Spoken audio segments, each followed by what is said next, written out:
Ada orang pribadi bikin CV. Dah, namanya PP ABC.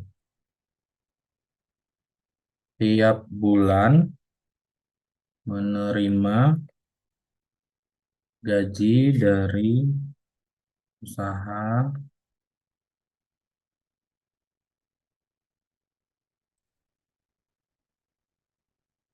orang tersebut adalah owner.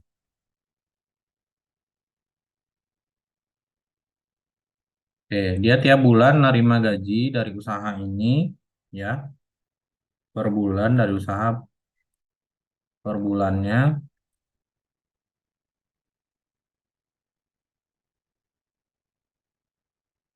Misalnya sebulan dia 20 juta.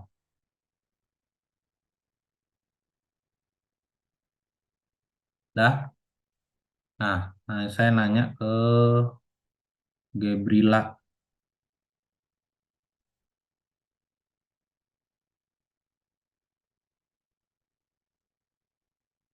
Mana Gebrila? Ya, Pak. Gebrila, kalau saya minta ngitung PPh 21-nya bisa ya? Berapa sih PPh 21 yang dipotong sama si CVABC-nya? Bisa apa nggak, Gebrila? Bentar, Pak. Saya belum nyuruh ngitung. Saya cuma nanya bisa apa enggak. Bisa ya? Bisa, Pak. Oke. Nanti Anda akan ketemu kasusnya begini. Nanti Anda akan membiayakan nih. Biaya gaji, ya. Benar. Misalnya begitu ya.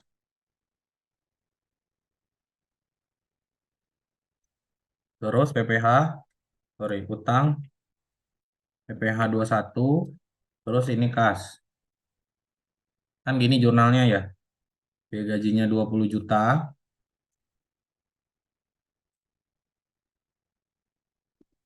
Oke, utang PPh 21, misalnya 1 juta. Misal ya, sebulan kas yang dikirim atau ditransfer ke si owner itu 19 juta.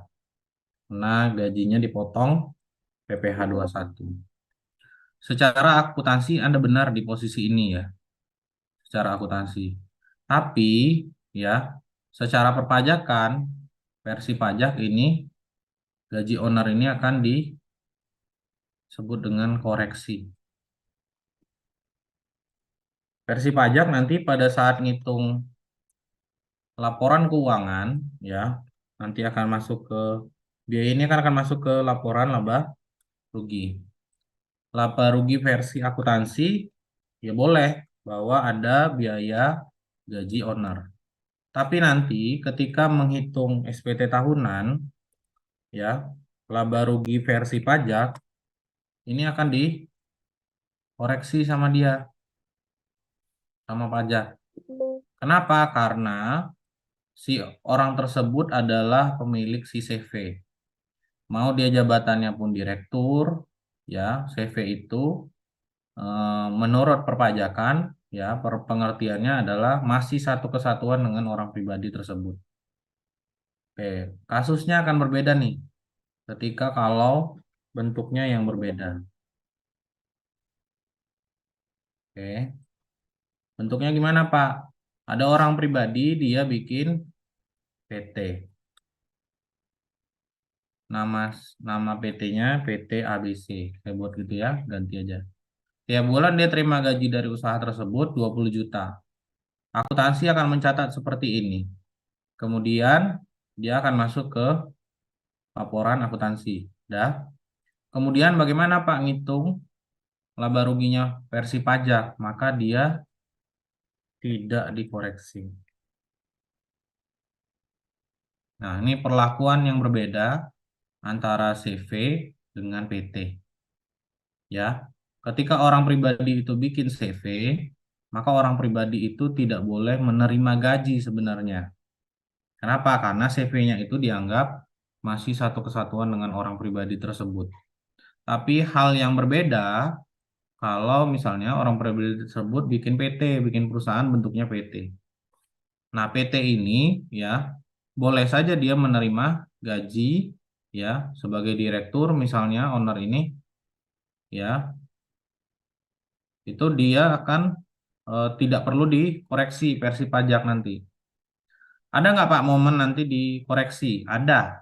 Kalau seandainya orang pribadi tersebut tidak punya jabatan apapun di PT ABC.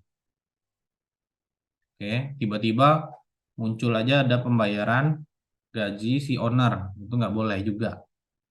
Kenapa? Karena hubungannya itu akan ada kaitannya dengan jabatan.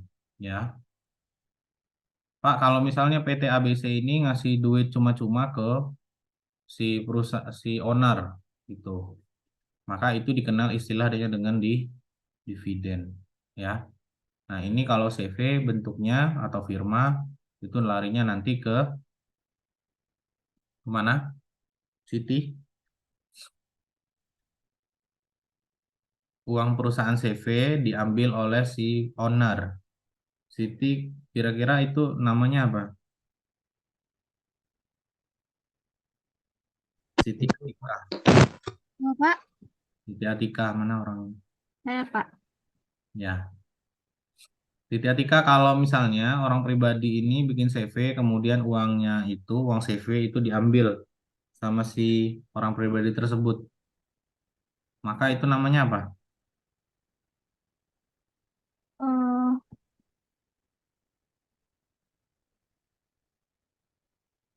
bentar ya Pak.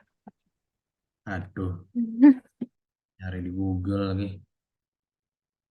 Apa jadinya? Izin jawab Pak, Price bukan Pak. Price Pak. Oke, makasih Rosa. Kalian harus paham ya istilah-istilah akuntansi ya. Maksudnya itu akuntansi dasar loh yang saya tanyain.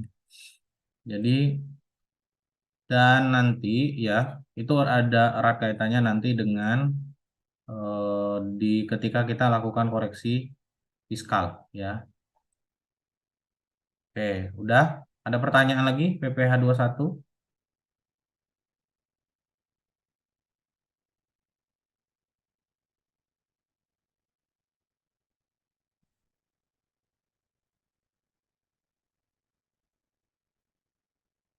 Ada pertanyaan? PPh satu itu Anda pakai acuannya kalau ngitung ya. Kalau ngitung pakai per 16 ya, 2016.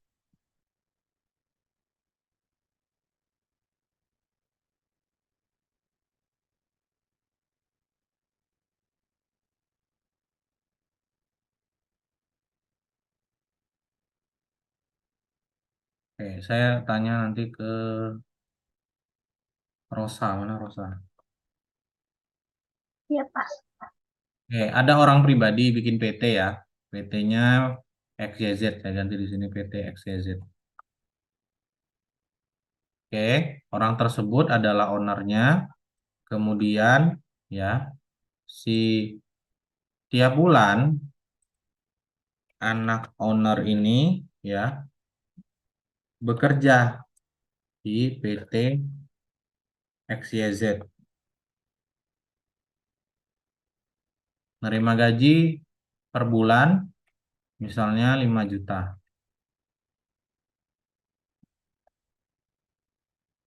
Kira-kira ya, kira-kira versi Rosa si anak ini efek dari pembiayaan anak ini biaya gajinya per bulan itu dikoreksi atau enggak?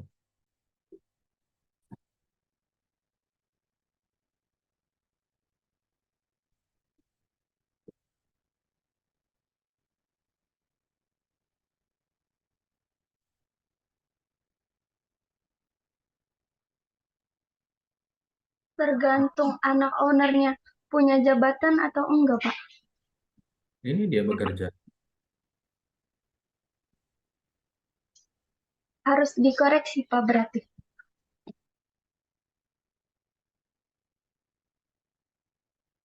Oke, saya tanya ke yang lain. Ada orang pribadi bikin CV, namanya CV XYZ. Tiap bulan anaknya menerima gaji per bulan dari CV XYZ.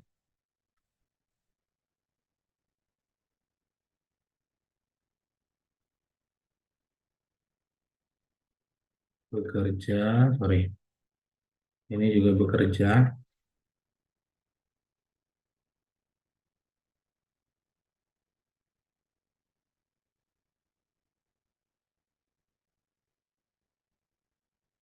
Yang ini gajinya sebulan 10.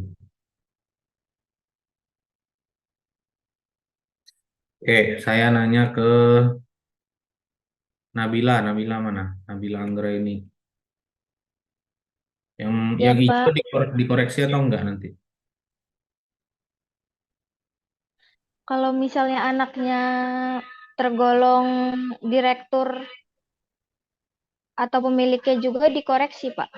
Tapi kalau pegawai biasa, enggak. Oke, Lorenta mana? Lorenta. Lorenta yang kuning dikoreksi atau enggak? Kalau menurut saya karena PT tidak, Pak. Tidak. Karena iya Kalau yang ini, kalau yang hijau, sih untuk CV dikoreksi, Pak, karena CV. oke. Abimanyu mana Abimanyu? Hadir, Pak. Yang hijau dikoreksi atau enggak? Kalau nanti pas bikin laporan versi pajak. Kalau menurut saya nggak dikoreksi, Pak. Karena Enggak. kan dia bekerja, bukan pemilik ya, Pak. Oke, baik.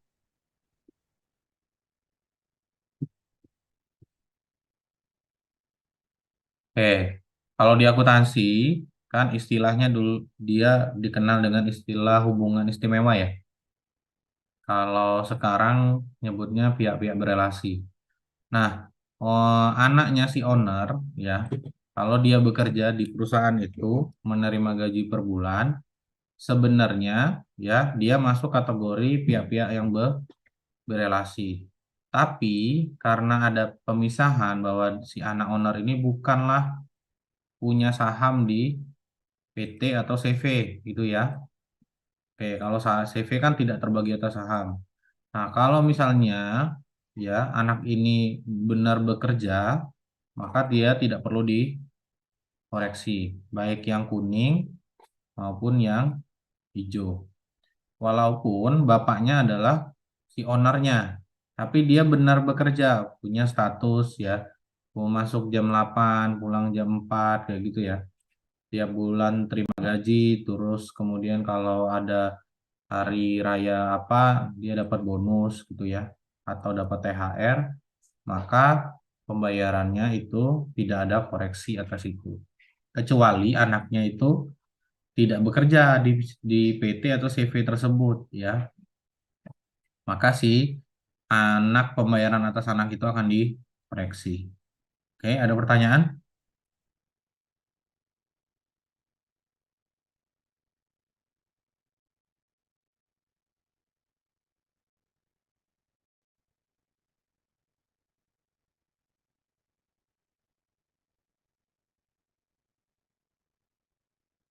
Ada pertanyaan?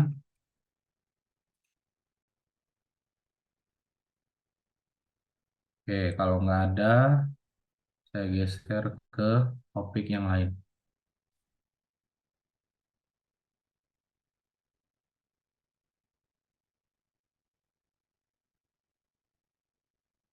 Oke, kita geser ke persediaan ya. Saya nanya dulu nih. Inanya, mana Inanya? Iya, Pak. Ngitung persediaan, metodenya ada berapa ya?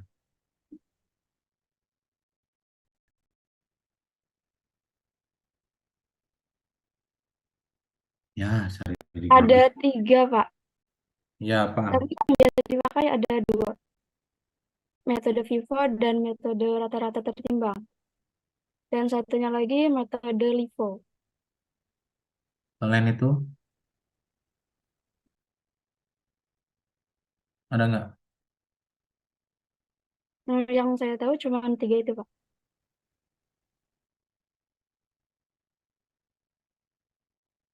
Yang Anda tahu apa yang Anda cari di Google? Yang saya tahu, Pak. Oke. Oke, itu ada 3 ya. 3 metode, ya versi si, siapa? Siapa tadi yang ngomong? Lupa. Hilang lagi Ina orang. ya, Pak. Oh, Ina Inaya. ya. Oke, sebenarnya ada 5 ya. Bahkan ada 6 di beberapa buku metodologi, sorry, di akuntansi biaya itu ada banyak jenis perhitungan dalam menghitung persediaan. Jadi ada sekitar 6 ya teknik yang digunakan untuk menghitung persediaan. Yang paling lazim yang dipakai, jadi yang paling lazim atau yang paling sering dipakai ada 3 metode. Pertama metode FIFO, kemudian LIFO, kemudian yang terakhir adalah average. Itu yang rata-rata dipakai atau yang lumrah dipakai gitu ya. Tapi ada beberapa metode perhitungannya, misalnya metode jam kerja, oke, terus jam tanggal waktu, ya, produksi, nah itu ada bedanya. Nah, itu beberapa metode yang dipakai. Tapi dalam menghitung perpajakan hanya ada 2 metode yang dipakai atau yang diakui versi perpajakan.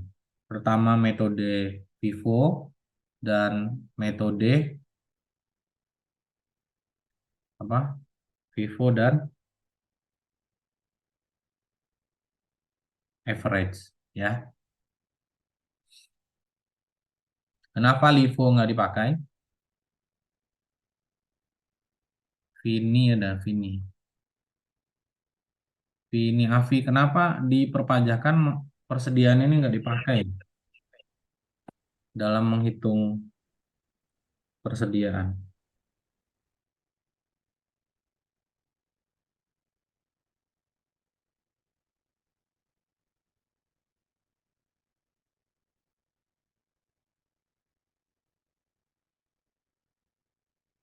Karena mungkin barangnya belum keluar, kali, Pak. Hah? Karena belum ada transaksi, mungkin belum keluar gitu barangnya. Jadi belum bisa.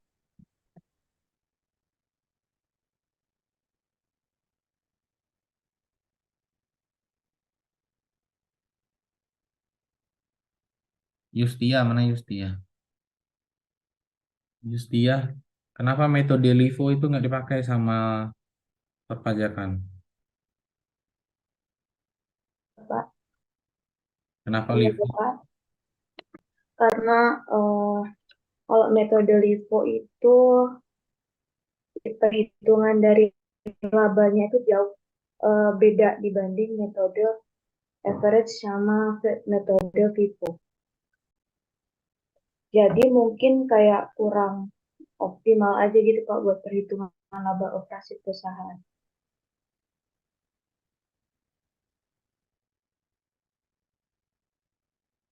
Tamara mana Tamara? Iya, Pak. Kenapa LIFO nggak dipakai di ngitung perpajakan pas ngitung persediaan versi perpajakan itu nggak dipakai? Karena kalau LIFO itu barang yang terakhir, yang pertama dijual. Mungkin ada penurunan harga, Pak, makanya tidak masuk ke perhitungan pajak. Oke, makasih. Oke, gitu ya. Jadi persediaan itu ya akan berefek ke mana? Nilai persediaan itu akan muncul di mana saja? Di laporan apa? Ada yang tahu? Laporan bersih keuangan, Mm-mm. And then, Laporan Laporan laba laba rugi. rugi. laba rugi, bagian Oke. bahan pokok penjualan. Di laporan laba rugi dan di laporan posisi keuangan. Laporan posisi keuangan hanya akan memunculkan nilai persediaan akhir per tanggal 31 Desember kalau laporan keuangannya per tahun. Tapi kalau laporan per keuangannya semesteran, berarti muncul di tanggal 31 Juni dan 31 Desember nilai akhir persediaan. Dan itu pun akan dibuat dalam bentuk stock of name gitu ya. Kemudian persediaan ini akan bergeser juga ke laporan laba rugi. Oke. Di sana akan ada perhitungan bagaimana menentukan harga pokok. Ketika harga pokoknya kecil, maka dampaknya ke Laba rugi, oke, labanya naik atau turun. Ketika harga pokoknya kecil, labanya naik atau labanya turun. naik kalau beban pokoknya kecil. Oke. Kalau harga PP-nya kecil, maka logikanya labanya naik. Kalau labanya naik, pajaknya Naik, Naik, Pak. besar. pajaknya besar. Jadi itu berbanding lurus ya berarti ya. Nah, tapi uniknya adalah ketika menggunakan metode LIFO, ya, harga pokoknya jadi naik. Harga pokoknya jadi naik. HPP-nya jadi naik. Efeknya apa? Labanya kecil. Labanya kecil, Pak. Labanya kecil atau turun. Efek laba kecil, Pajaknya Pajaknya turun juga juga. kecil. Turun. pajaknya turun. Nah, sehingga itu yang tidak diinginkan, ya. Kan karena konsep perpajakan kita adalah memungut ya pajak untuk sumber pembiayaan negara ya untuk negara sebesar-besarnya dan dapat dipaksakan. Jadi efeknya kalau menggunakan metode LIFO ya perusahaan bisa labanya kecil bahkan rugi. Kalau rugi dia tidak akan bayar pajak. Oke. Jadi resikonya ke PPh-nya nanti adalah labanya di turun ya. Oke. Saya saya minta nanti kelas ini dipecah dua kelompok. Minggu depan saya minta nanti presentasi ya. Oke, tugas kelompoknya. Oh, jadi ada tugas individu, ada tugas kelompok ya. Tugas kelompoknya adalah pertama buat tabel metode persediaan. Yang satu nanti kelompoknya si LIFO.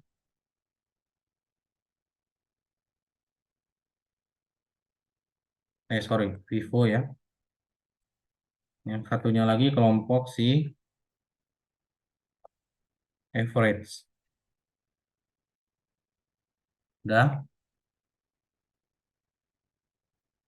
Tugasnya diminta pertama itu buat tabel metode persediaan. Jadi dia bikin contoh ya. Dia beli, jual gitu ya. Berapa harga berapa persediaannya di akhir. Kemudian kalau average seperti apa tabelnya, Vivo seperti apa tabelnya. Saya minta kelompok apa kelas ini dipecah jadi dua kelompok besar. Oke. Mohon apa? Di minggu depan Anda presentasi. Oke, setelah buat tabel itu, Anda buat jurnal umumnya. Plus ada PPN-nya. Dah, karena itu barang, maka itu jadi barang kena pajak atau ada pungutan PPN. Baik dia beli, berarti ketika beli dia akan ada PPN masukan. Ketika dia menjual, maka ada PPN keluaran. Udah? Itu yang saya minta. Ya, boleh Anda mempresentasikan dalam bentuk Excel boleh, dalam bentuk PowerPoint juga boleh. Oke. Saya minta kasusnya, ini berarti setidak-tidaknya ada 10 transaksi. Minimal ya. Ya Anda mau buat sampai 20 juga nggak apa-apa. Yang penting paham. Oke, ini tugasnya kelompok. Kemudian ada tugas yang tadi saya bilang individu. Topik ini menarik karena ini jadi topik hangat di dunia akuntansi, baik itu di akuntansi biaya apa PSAK maupun di akuntansi perpajakan ya. Nah, ini lagi hangat-hangatnya Anda buat kalau yang ini, Pak, ini kumpul kapan? Kalau ini nggak perlu dikumpul, dipresentasikan. Udah ya, jelas ya? Dipresentasikan kelompok satu kelompoknya Vivo, satunya lagi kelompok average. Saya tidak menentukan jumlah orangnya, nama-nama orangnya, silakan Anda sendiri yang membuat kelompoknya. Cuman ada 2 kelompok, udah ya. Minimalnya 10 transaksi, sedikitan nggak ya? Ya 15 lah ya. 15 transaksi, tugasnya ini nggak perlu dikumpulkan, intinya adalah mempresentasikan. Udah? Nah, kalau individu ini dikumpulkan, kumpulnya ke email saya tanggal besok tanggal berapa? 3 Oktober 2023. Paling lambat jam, tadi saya bilang jam 10 malam ya, WIB. Pak, yang ini individu tugasnya ngapain? Oke, buat 3 soal kasus terkait penyusutan atau amortisasi.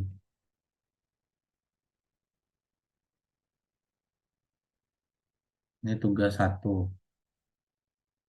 Tugasnya pertama, buat 3 soal. Oke, yang kedua,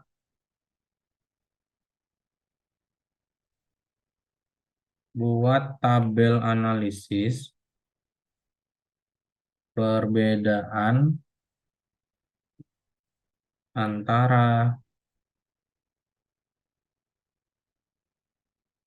aturan lama dan yang baru. Jadi sebelum PMK 72 ini, sorry, PMK-nya benar nggak ya? Ya, PMK 72 ini, kira-kira apa yang lama dan apa yang baru? Udah dibuat dalam bentuk tabel. Udah, cukup nggak? 2 itu aja. Apa mau tambah 3? Cukup, Pak. Oh ya udah. Cukup nanti tambah. Cukup, udah ya. Jadi Anda buat soal kasus, ini juga ada, dalamnya ada pajaknya. Soal kasusnya gimana Pak? Soal kasus misalnya, 1, PT itu beli bangun sebuah bangunan. Oke, bangunan lama, nilai sisa asetnya berapa, kemudian dia menambah bangunan itu dengan luas tertentu, keluar biaya sekian. Oke. Kemudian berapa nilai perolehan atau nilai aset tersebut yang sekarang, misalnya begitu ya. Jadi Anda buat soalnya serumit mungkin kalau bisa. Kemudian Anda juga jawab dalam bentuk jurnal. Jadi ketika nanti bagian accounting melakukan penjurnalan terhadap nilai bangunan itu, nilainya sekian. Oke. Kemudian pada saat proses pembangunan itu ada pembayaran pajak, misalnya beli barang kena PPN, maka berarti Anda catat itu sebagai PPN masukan. Nah, itu contoh. Kemudian nomor 2, Anda buat tabel analisis perbedaan antara aturan lama dan yang baru. Oke, kalau nanti tidak begitu mengerti ya antara aturan lama dan yang baru, Anda boleh kalau nggak salah join ya di besok itu ada orang pajak mau sosialisasi di live Instagramnya dia. Nah, itu saya kirim ke grup aja ya. Oke, sudah saya kirim ke grup. Besok Anda kalau misalnya mau tahu lebih detail lagi soal PMK 72 ini, berarti Anda join aja live Instagram mereka. Nanti di sana Anda juga bisa nanya. Oke, cukup. Pak, tugasnya tulis tangan ya. Iya, nomor 1 dan 2 itu tulis tangan yang individu. Saya minta Anda tulis tangan. Oke, yang kalau kelompok Pak, kelompok bebas tadi saya bilang, karena ini sifatnya presentasi, Anda buat boleh dalam versi Excel, Anda boleh buat dalam versi PPT. Yang jelas itu nanti dipresentasikan di minggu depan. Nama-nama kelompoknya terserah Anda.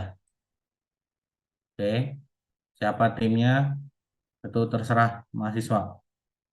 Oke, nah silakan nanti kalau sudah terbentuk 2 kelompok, ya lakukan undian aja kalau enggak.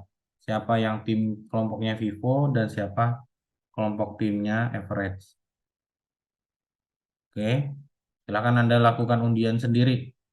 Atau Anda boleh juga buat siapin nama tabel mahasiswa. Ini kelompok Vivo, Anda undi gitu ya. Ini kelompok Average, Anda undi. Oke, gitu kira-kira. Biar lebih fair aja kalau mau diundi. Kalau pakai aplikasi Wheel of Name kan Anda lebih tertolong karena itu berdasarkan sistem yang undinya, bukan sistem kedekatan dan subjektif. Oke, ada pertanyaan? Tidak ada? Oke, kalau tidak ada, mungkin untuk pertemuan hari ini saya cukupkan ya, mengingat kuota Anda maksudnya saya pikirin nanti habis nggak jelas. Oke, itu saja dan ini juga yang tugas individu untuk besok itu menggantikan pertemuan yang kemarin. Oke, itu saja yang untuk hari ini sudah di screenshot, sudah ya? Sudah, Pak. Oke, kalau sudah di screenshot pertemuan hari ini saya cukupkan, lebih dan kurang saya mohon maaf. Tugas saya tunggu besok ya. Yang untuk individu, tugas kelompok saya tunggu berarti pada saat hari H sudah bisa dipresentasikan. Oke, lebih dan kurang saya mohon maaf. Billahi taufiq wal hidayah. Wassalamualaikum warahmatullahi wabarakatuh. Waalaikumsalam warahmatullahi wabarakatuh.